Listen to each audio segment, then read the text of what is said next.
А зараз давайте зойдзем у хату, якое яна было ў канцы 19-го, пачатку 20-го стагоддзя.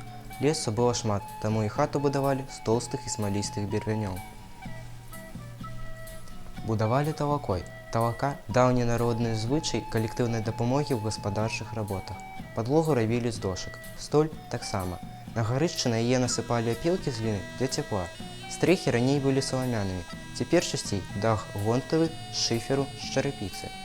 Хату заўсёды будавалі вокнамі на вуліцу. Вокны франтоны упрыгожвалі разбой. Раней хату абкружвала прызба, цяпер хаты, вядома, будуюцца на фундаменце. У пакоі печ.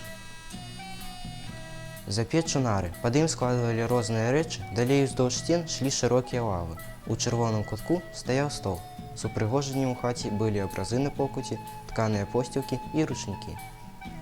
Ля сцяны ставілі куфар. Праз куфар праходзіла ўсё жыццё чалавека. Там мы знойдзем адзенне, дываны, ручнікі і упрыгожванні. Калі дзяўчына выходзіла замуж, то ў час вяселля куфар ставілі на воз і перавозілі ў хату мужа. Гэты куфар называўся прыданным маладой.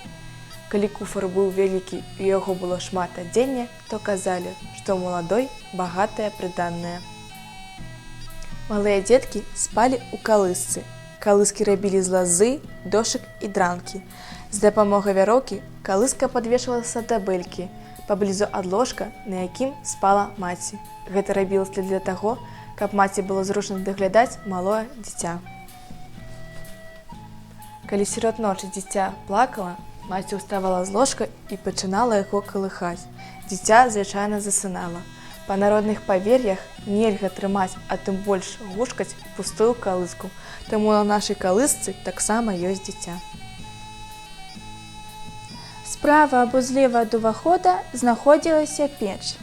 Каля печы быў качарэжнік. Гэта качарга, вілкі, лапата і іншыя рэчы.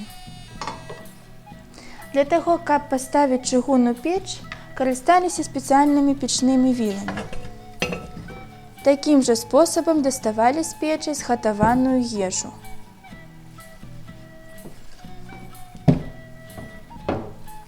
Унутры печ мела пот, на якім палілі дровы і гатавалі страву. Закрывалася печ засланкай. Верхняя частка печы – ляжак, служыла месцам адпачынку, яшчэ там сушылі адзенне, зерне, ягады і травы. Печ – гэта цеплыня, здароўе застуджанаму. Па народных павер'ях печ была ахоўніцай дабрабыту. Печ – гэта і гарачая смачная ежа, і ў першую чаргу хлеб. Хлеб выпякалі жытні, вельмі духмяны. Пшанічны ў нас гатавалі радзей. Хлеб дае сілы чалавеку для працы, жыцця. З даўніх часоў нашы продкі самі выпякалі хлеб і абагаўлялі яго. Выкінуць хлеб – смяротны грэх.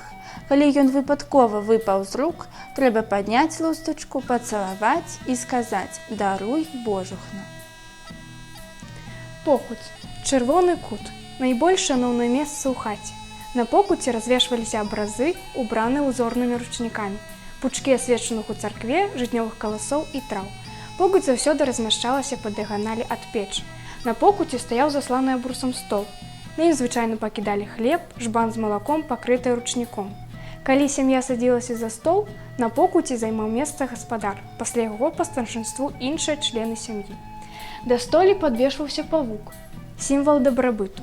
Існавала павер'е, трэба стаць пад павуком і чакаць. Калі павук пачынаў круціцца, то ў гэтага чалавека добрыя думкі. Калі ж павук заміраў, то гэта азначала, што чалавек задумаў нешта нядобрае. Насупраць печы быў бабін кут. Тут гатавала есці гаспадыня. Звычайна вісела паліца, на якой стаяў гліняны посуд, збаны, спарышы і неабходныя рэчы ў гаспадарцы, бо іх добра захоўвалася малако, смятана, тварог, топленае сала. Тут жа была маслабойка. У яе налівалі смятану і білі масла ўручную. Некалі ў кожнай вясковай хаце былі начоўкі. У іх мылі бялізну і рыхтавалі мяса для каўбас. Старыя начоўкі выкарыстоўвалі ў гаспадарцы. Як карыта, з іх куры і гусі пілі ваду.